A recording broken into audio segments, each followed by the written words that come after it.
நிறைய இடத்துல நம்மளுக்கு பேசணும்னு தோணும். நம்ம மனசுல நினைக்கிற விஷயத்த சொல்லணும்னு தோணும். ஆனால் நம்ம பேச மாட்டோம்.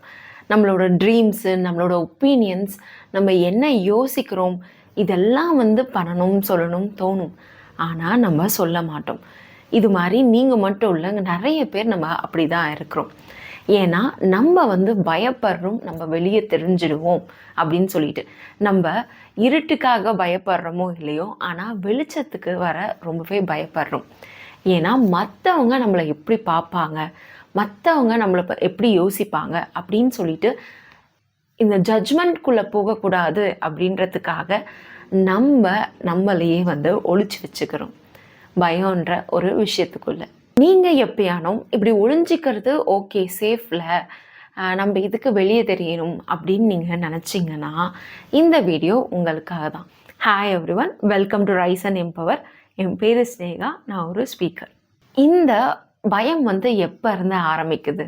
நீங்கள் ஒன்றும் ஒரு 20 வயசுக்கு மேலெலாம் இந்த பயம் ஆரம்பிக்கிறது இல்லை. நம்ம சின்ன வயசாக இருக்கும்போதே யாரோன்னு சொல்லியிருப்பாங்க, ரொம்ப பேசாத, இல்லை ரொம்ப ஷோ ஆஃப் பண்ணாத, ரொம்ப காமிச்சிக்காத, இப்படின்னு நிறைய விஷயங்களை சொல்லியிருப்பாங்க.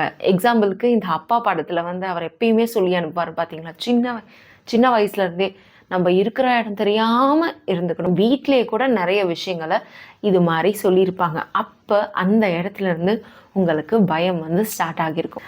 நீங்களும் என்ன நினச்சிப்பீங்க, ஓகே இதுதான் கரெக்டு, எதுக்கு நம்ம இருக்கிற இடம் தெரியாமல் இருந்துக்கலாம் அப்படின்னு சொல்லிட்டு சேஃபாக இருந்திருப்பீங்க. அங்கே இருந்து தான் நம்மளுக்கு இந்த பயம் உருவாகியிருக்கும். மற்றவங்க நம்மளை பார்த்தாங்கன்னா நம்ம ஜட்ஜ் பண்ணிடுவாங்க அப்படின்னு சொல்லிட்டு.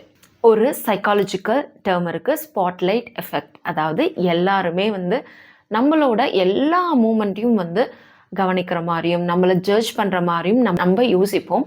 நம்மளோட பிரெயின் அப்படி தான் நம்மளை ட்ரிக் பண்ணும். ஆனால் உண்மை என்னென்னா எல்லாருக்குமே அவங்கவுங்க வேலை இருக்குது, எல்லாருமே பிஸியாக தான் இருக்காங்க. அப்படியே அவங்க பார்த்தாலுமே நம்மளை பார்க்குறாங்க அப்படின்னு நினைக்கிறனால தான் நம்மளுக்கு அந்த பயமே வருதே தவிர, அவங்க பார்த்தாலுமே நம்மளோட எண்ணம் அவங்கள பற்றி இல்லைன்னா நம்மளுக்கு இந்த பயமே வராது. நம்ம அதெல்லாம் யோசிக்க மாட்டோம். நீங்கள் யோசிச்சிருக்கலாம் காலேஜ் டைமில், நம்ம ப்ரெசன்டேஷனை சரியாக பண்ணலைன்னா அவங்க என்னை இவ்வளோ கிண்டல் பண்ணுவாங்களே அப்படின்னு நீங்கள் யோசிச்சுட்ருக்க டைமில் மற்றவங்க யோசிப்பாங்க, நான் ஆக்வர்டாக ஏதோன்னு சொல்லிட்டேனா, ஏதோன்னு தப்பாக பேசிட்டேனா, என்னோட தலைமுடி சரியாக இருக்கா, ஐயோ நான் இன்னைக்கு நல்லா இல்லையா, இப்படின்னு அவங்கக்கிட்ட நிறைய யோசனைகள் இருக்கும்.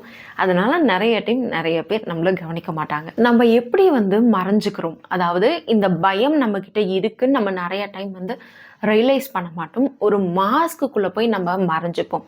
அதாவது ஓகே நம்ம பர்ஃபெக்டாக எல்லாம் பண்ணிட்டா நம்மளை யாரும் கிரிட்டிசைஸ் பண்ண மாட்டாங்க. அப்போது அந்த கிரிட்டிசைஸ் பண்ணுற பயம் நமக்குள்ளே இருக்கிறதுனால தான் நம்ம அந்த ஒரு விஷயத்தையே பண்ணுறோம். நிறைய இடத்துல நம்ம பார்ப்போம், மற்றவங்க நம்மளை கிண்டல் பண்ணுறதுக்கு முன்னாடி நம்மளையே நம்ம கிண்டல் பண்ணிப்போம். ஏன்னா அவங்க நம்மளை ஏதோ ஒன்று சொல்லிட்டா அப்படின்னு நிறைய இடத்துல நம்மளை சொல்லிப்போம். நிறைய இடத்துல நம்ம பீப்புள் ப்ளீஸராக இருப்போம். எந்த இடத்துலையுமே நோ சொல்ல மாட்டோம். மற்றவங்களுக்கு பிடிக்கிற மாதிரி நடந்துட்டால் நம்மளை எதுவும் சொல்ல மாட்டாங்கல்ல, அவங்களுக்கு நம்மளை பிடிச்சா நம்ம சேஃபாக ஃபீல் பண்ணுற மாதிரி இருக்கும். ஏன்னா நம்மளை அவங்க எதுவும் சொல்ல மாட்டாங்க. இது மாதிரி நிறைய இடத்துல நம்ம நம்மளுக்கு அப்படி ஒரு பயம் இருக்குன்னு தெரியாமே நிறைய இடத்துல ஒரு முகமூடிக்குள்ளே ஒளிஞ்சுக்குவோம். இது எல்லாத்துக்கு பின்னாடியும் என்ன இருக்குன்னா, நம்ம உண்மையான முகத்தை நம்ம காமிச்சிட்டா, நம்ம எப்படி இருக்கமோ அப்படி இருந்துட்டா அவங்களுக்கு பிடிக்காமல் போயிடுமோ, நம்மளை விட்டுட்டு போயிடுவாங்களோ, நம்மளை ஜட்ஜ் பண்ணிடுவாங்களோ அப்படின்ற ஒரு பயம் தான் இருக்குது. இதெல்லாம் தாண்டி நீங்கள் ஹீல் பண்ணணும், உங்களை நீங்கள் மாற்றிக்கணும், உங்களை நீங்களே குணப்படுத்திக்கணும் அப்படின்னு நீங்கள் நினச்சிங்கன்னா அது பெரிய ஒரு தைரியமான ஒரு செயல் தான் நான் சொல்லுவேன். நீங்கள் எடுத்த ஒன்று பெருசாக எதுவும் பண்ணணும்னு அவசியம் இல்லை, சின்ன சின்னதாக ஆரம்பித்தா போதும். எப்படின்னா, இப்போ ஒரு பெரிய மீட்டிங் நடக்குது, அதில் நீங்கள் பேசணுன்னா அவசியம் இல்லை, கை தூக்கி உங்களுக்கு வேணுன்ற ஒரு கொஷினை, ஒரு டவுட்டை கேட்டால் போதும். யாருமே வீடியோஸ் பார்க்கலனா கூட பரவாயில்ல, நீங்கள் போஸ்ட் பண்ணால் சரி. அதே மாதிரி எல்லா விஷயத்துக்குமே நீங்கள் எஸ் சொல்லணும்னு அவசியம் இல்லை, நோ சொல்ல கற்றுக்கோங்க. சின்னதாக ஆரம்பிங்க. தனியாக போய் காஃபி குடிக்க ஆரம்பிங்க கடையில்.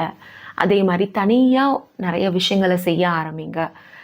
ஒரு படத்துக்கு போகிறது, இல்லை உங்களுக்கு என்ன வேணுமோ அதை எதில் பயம் இருக்கோ அதை தனியாக சின்ன சின்னதாக செய்ய ஆரம்பிங்க. நிறைய விஷயம் நம்மளுக்கு ஃபர்ஸ்ட் பண்ணும்போது எல்லாருக்குமே வந்து கிரிஞ்சாக தான் இருக்கும்.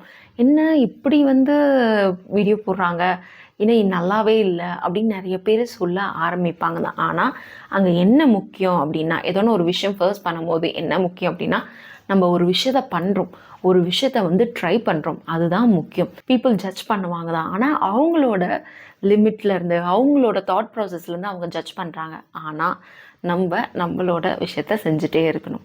எல்லா மக்களுமே உங்களுக்கானவங்க இல்லை.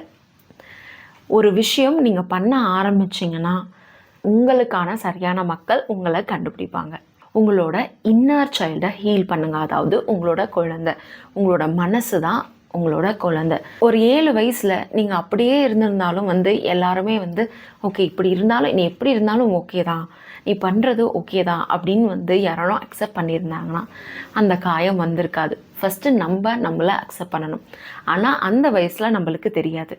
இப்போது உங்களுக்குள்ளே இருக்கிற உங்களோட குழந்தைய நீங்கள் ஹீல் பண்ணுங்கள். உங்களுக்குள்ளே இருக்க அந்த சின்ன பையன் இல்லை பொண்ணு நான் எப்படி இருக்கணும் அப்படியே என்னை வந்து நேசிக்கணும் அப்படின்னு வந்து யோசிப்பாங்க. அது மாதிரி உங்களை நீங்களே நேசிக்க ஆரம்பிங்க. இப்படி தான் நம்மளை ஹீல் பண்ணிக்கணும். மற்றவங்க யாருமே வந்து நம்மளை அக்செப்ட் பண்ணலாம் கூட பரவாயில்ல, நீங்கள் உங்களை அக்செப்ட் பண்ணணும். அந்த அப்பா படத்தில் பார்த்துருக்கீங்க தானே, அவங்க அப்பா வந்து அவங்க பேர் வந்து மயில்வாண்ட் ஐ திங்க். அவங்க அப்பா வந்து எப்போ பார்த்தாலும் இருக்கிற இடம் தெரியாமல் இரு அப்படின்னு சொல்லிகிட்டே இருப்பாங்க. அந்த பையனும் அந்த பயத்திலே தான் வந்து வளர்ந்துருப்பான். ஆனால் சமுத்திரக்கனி வந்துட்டப்புறம் அவங்களோட ஹிடன் டேலண்ட்டை வந்து அவங்களோட ஒளிச்சு வச்சுருந்த அவங்களோட டேலண்ட்டை வந்து வெளியே கொண்டு வரும்போது இவங்களோட பயம் எல்லாமே போயிருக்கும். அந்த ஸ்டேஜில் வந்து அவங்க பேசியிருப்பாங்க. இதுதான் நம்ம எல்லாருமே பண்ணணும். யாராலையுமே மேபி அப்படி இருக்க முடியாது, ஆனால் உங்களால் அப்படி இருக்க முடியும் உங்களோட இன்னர் சைல்ட்கிட்ட. அடுத்த டைம் நீங்கள் வந்து பயமாக வந்து உணரும்போது உங்ககிட்டயே நீங்கள் சொல்லுங்கள், நீ வந்து ரொம்ப பாதுகாப்பாக தான் இருக்கிற, நீ இனிமேலுக்கு வந்து எங்கேயுமே வந்து ஒளிஞ்சு வாழ தேவை இல்லை. அங்கே இருக்கிற சமுத்திரக்கனி மாதிரி நம்மளுக்கு யாராலும் வெளியே இருந்து வர தேவையில்லை.